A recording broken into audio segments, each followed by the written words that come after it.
आजाद भारत के नए संसद भवन का निर्माण हो गया और उसका उद्घाटन भी हो गया।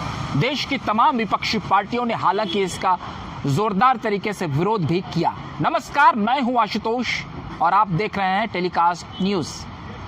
देखिए, भारत को जब आजादी मिली तो ब्रिटिश सरकार द्वारा बनाए गए संसद भवन में ही भारत की लोकतंत्र की संसद की कार्रवाई चलती रही। संसद भारतीय लोकतंत्र का सबसे बड़ा मंदिर होता है, जहां मनोनीत सांसद और जनता के बीच चुने हुए सांसद दोनों बैठते हैं और जनहित से जुड़े हुए मुद्दों पर बहस होती है, नीतियां बनती है और वो देश में लागू होती है। लोकतंत्र का सबसे बड़ा मंदिर होता है। लेकिन भारत को 1947 के बाद जब आज़ादी मिली थी, तब से ये जो नया संसद भवन बना है, ये पहला संसद भवन होगा जिसका निर्माण भारत की सरकार ने कराया है। इसी को लेकर तमाम विरोधाभास जो है राजनीतिक गलियारों में गूंजती रही। हम आपको विस्तार से समझाते हैं कि इस विपक्षी दलों का ऐतराज क्यों था। दरअसल पंडित नेहरू कांग्रेस के प्रधानमंत्री रहे। उन्होंने संसद को स्थापित करने में अपनी भूमिका निभाई थी और उस वक्त पंडित नेहरू का नाम वहाँ संसद भवन के तौर पर शिलालेख पर अमर हो गया और अब प्रधानमंत्री नरेंद्र मोदी का नाम उस शिलालेख पर होगा।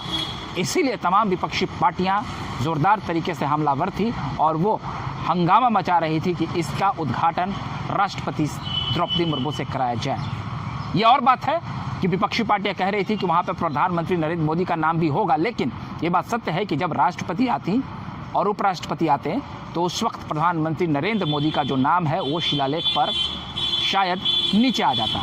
लेकिन अब इस नए संसद भवन के निर्माण से लेकर उसके उद्घाटन कार्य के बाद प्रधानमंत्री नरेंद्र मोदी अब वहाँ इतिहास के पन्नों पर दर्ज हो गए। बीजेपी हमेशा इस बात को उठाएगी कि इस नए संसद भवन का निर्माण बीजेपी ने करवाया था। हालांकि कांग्रेस के शासनकाल में नए संसद भवन के निर्माण को लेकर बजट भी बनाए गए थे 3000 करोड़ का। जब मीरा कुमार स्पीकर थी तो उस वक्त इसे बनाने को लेकर एक कार्य योजना बनी थी, मगर वो ठंडे बस्ते में चली गई थी।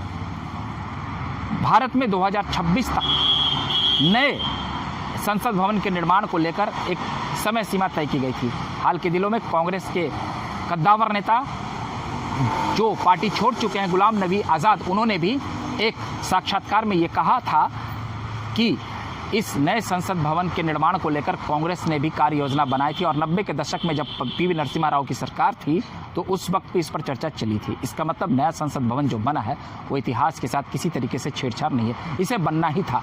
कई पत्रकार और कई राजनीतिक जानकार भी ये बात कह चुके हैं कि दिन ब दिन जिस तरीके से संसद के भीतर जो कार्यालय खुल रहे हैं और जो उसमें भीड़ बढ़ रही है, उसे लेकर नए संसद भवन के निर्माण की ज़रूरत थी।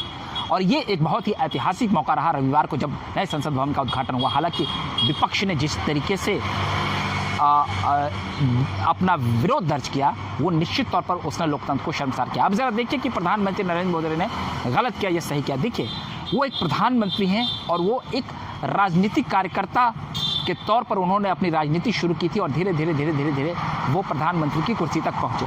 राजनीति में आप जानते ही हैं कि जो सामने आपका विपक्ष होता है उसे आपको हराना होता है और लोकतंत्र में आपको जीत हासिल करनी होती है। अब जरा आप सोचिए कि प्रधानमंत्री नरेंद्र मोदी ने यदि नए संसद भवन का निर्माण किया है और वो उद्घाटन करना चाहते हैं और वो उसका क्रेडिट लेना चाहते हैं, तो उसमें बुराई क्या है? वो क्रेडिट क्यों न ले?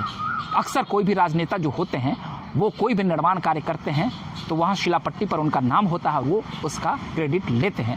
इसमें कहीं से कोई बुराई नहीं दिखती। हाँ, ये बात और है कि अगर राष्ट्रपति द्रौपदी मुर्मू को बुलाया जा सकता था, ये एक बहस का विषय हो सकता है। इसमें हम एनडीए सरकार को पूरी तरीके से क्लीन चिट नहीं दे सकते हैं, लेकिन प्रधानमंत्री नरेंद्र मोदी आने वाले चुनाव में इसे लेकर ज़रूर जाएंगे क्योंकि उन्होंने संसद के नए भवन का निर्माण किया। हालांकि ये कितना बड़ा चुनावी मुद्दा बन पाएगा ये कह पाना काफ़ी मुश्किल है।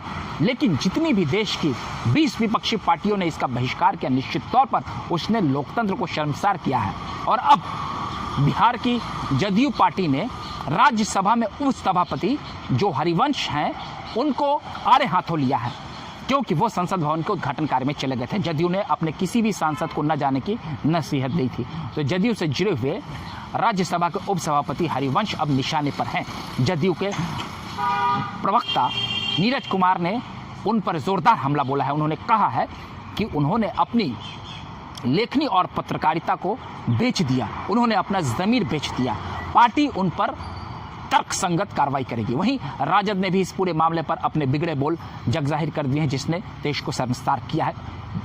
राजद ने जितना आपत्तिजनक बात संसद को लेकर कहा है उस पर कांग्रेस को भी एतराज़ करना पड़ा। लेकिन इस पूरे नए संसद भवन में अब जो अत्याधुनिक सुविधाएं हैं और जिस तरीके से प्रधानमंत्री ने वैदिक रीति रिवाज से इसका उद्घाटन किया है, निश्चित तौर पर वो हिंदुत्व के एजेंडे को और आगे ले जाएंगे और जनता के बीच एक मैसेज देना चाहते हैं कि आप देखिए, हमने पूरी तरीके से हिंदू राष्ट्र की ओर पहला कदम कह सकते हैं, या बहुत हद तक हमने इसे आगे बढ़ा दिया है। प्रधानमंत्री नरेंद्र मोदी के शासनकाल में 2 बड़े कार्य हुए हैं, एक राम मंदिर का निर्माण और नए संसद भवन का निर्माण, जो उनके कार्यकाल का एक मील का पत्थर साबित होगा और उनके कार्यकाल का एक बहुत ही बड़ा ऐतिहासिक कार्य होगा। बहरहाल नए संसद भवन पर विपक्ष ने जिस तरीके से ऐतराज़ जताया और जिस तरीके से उन्होंने आंदोलन किया, निश्चित तौर पर उसने जनता के बीच में अपनी एक बिगड़ी हुई छवि पेश की है। और इस पूरे मामले पर एनडीए ने देश के सामने एक सकारात्मक संदेश दिया है और उन्होंने जनता के बीच अपने हिंदुत्व के एजेंडे को भी सेट करने में पूरी कामयाबी हासिल की है। अगर आपको हमारे वीडियो अच्छा लगा हो तो कृपया कर उसे लाइक, सब्सक्राइब और शेयर कर दें। अगली बार फिर एक नई वीडियो के साथ हाजिर रहेंगे, तब तक के लिए आप हमें इजाज़त दीजिए। बहुत बहुत धन्यवाद।